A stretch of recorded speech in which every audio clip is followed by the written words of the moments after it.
Open అయిపోయినాయి colleges officially. ఈ విషయం డిస్ట్రిక్ట్ ఇంటర్మీడియట్ ఎడ్యుకేషన్ ఆఫీసర్లకు తెలుసు, ప్రతి ఒక్కరికి తెలుసు. సో మేము చెప్పేది ఒకటి, మిమ్మల్ని అయితే మేము వదలం. ఈరోజు మాకు ప్రైమ్ 9 న్యూస్ సపోర్ట్ కూడా ఉంది. అండ్ వీళ్ళ సపోర్ట్తో పాటు ఖచ్చితంగా మీ కాలేజీల మీద పడతాం. ఆడికొచ్చి ఒకవేళ డిస్ట్రిక్ట్ ఇంటర్మీడియట్ ఎడ్యుకేషన్ ఆఫీసర్ రోల్స్లో కనుక మీ కాలేజ్ పర్మిషన్ లేదు, అన్అఫీషియల్గా అన్ఆథరైజ్డ్గా కనుక మీరు నడిపిస్తున్నారంటే దాని మీద డిఐఓ యాక్షన్ తీసుకోకపోతే ఆయన మీద యాక్షన్ తీసుకోవాలి. అసలు ఇంత జరుగుతుందా క్రాంతి కుమార్ గారు? ఇంత జరుగుతున్నాయి, ఇన్ని కాలేజెస్లు ఎలా పుట్టుకొస్తున్నాయి? ఒక కాలేజ్ అంటే ఒక ప్లే గ్రౌండ్ ఉండాలి, విద్యార్థికి ఉండాల్సిన అన్ని ఫెసిలిటీస్ ఉండాలి. అవన్నీ లేకుండా ఒక అపార్ట్మెంట్లో చిన్న రూముల్లో ఈ క్లాసులు కండక్ట్ చేయడానికి ఎవరు పర్మిషన్స్ ఇస్తున్నారు? ఇక్కడ ఒకటి ఏంటి అని అంటే బోర్డ్ ఆఫ్ ఇంటర్మీడియట్ లో కొంతమంది మంచి అధికారులతో మాట్లాడినప్పుడు వాళ్ళు ఒకటి కోర్ థింగ్ చెప్పారు అనమాట.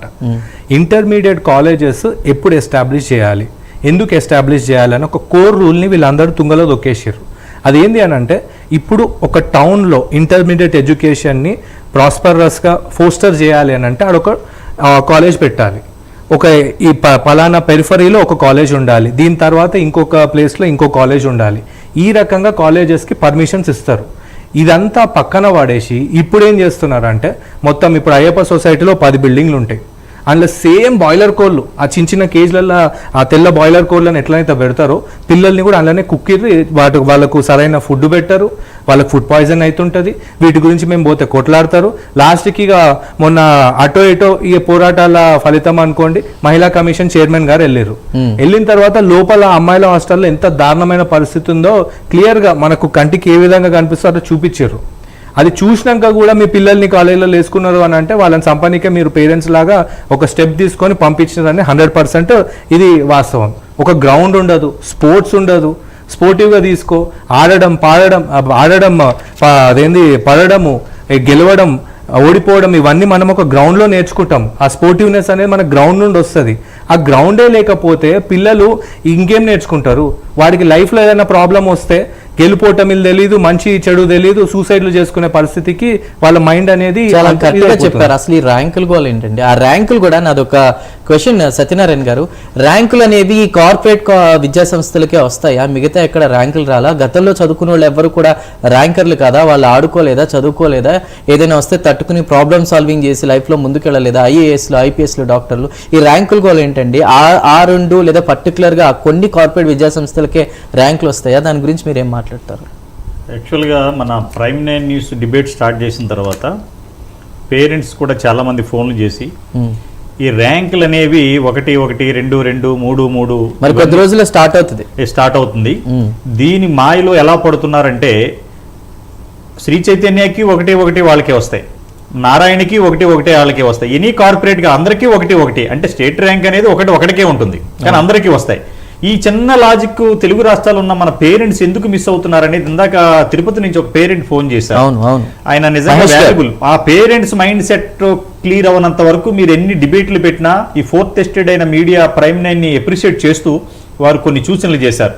నిజంగా పేరెంట్స్ మైండ్ సెట్ మారినంత వరకు ఇప్పుడు ఓట్లో టైంలో మీరు మేనిఫెస్టోలో మాకు ఆ పథకాలు పెట్టండి ఇవి పెట్టండి అడుగుతున్నారు కదా. రాబోయే రోజుల్లో ఈ పేరెంట్స్ అందరికీ, తెలుగు రాష్ట్రాల్లో ఉన్న పేరెంట్స్ అందరికీ ప్రైమ్ 9 ఒక విజ్ఞప్తి చేస్తుంది.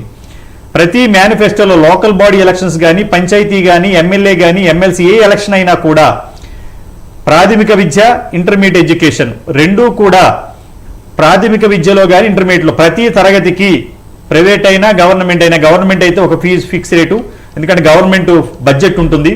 ప్రైవేట్ కాలేజీల్లో కూడా ప్రతి తరగతికి ఎల్కేజీ నుంచి మొదలుపెట్టి 10th క్లాస్ ఇంటర్మీడియట్ వరకు కూడా ఫస్ట్ ఇయర్ సెకండ్ ఇయర్కి గవర్నమెంట్ ఫీజు ఫిక్స్ చేసి ఆన్లైన్ అడ్మిషన్ చేసి, అలాగే లెక్చరర్స్కి కూడా వాళ్ళ జీతబత్యాలు సిటీలో ఎంత ఉంటుంది వాళ్ళ లివింగ్ కాస్ట్, వాళ్ళు కూడా నిజంగా భయపడుతున్నారు ఎక్కడ జాబులను తీసేస్తారో.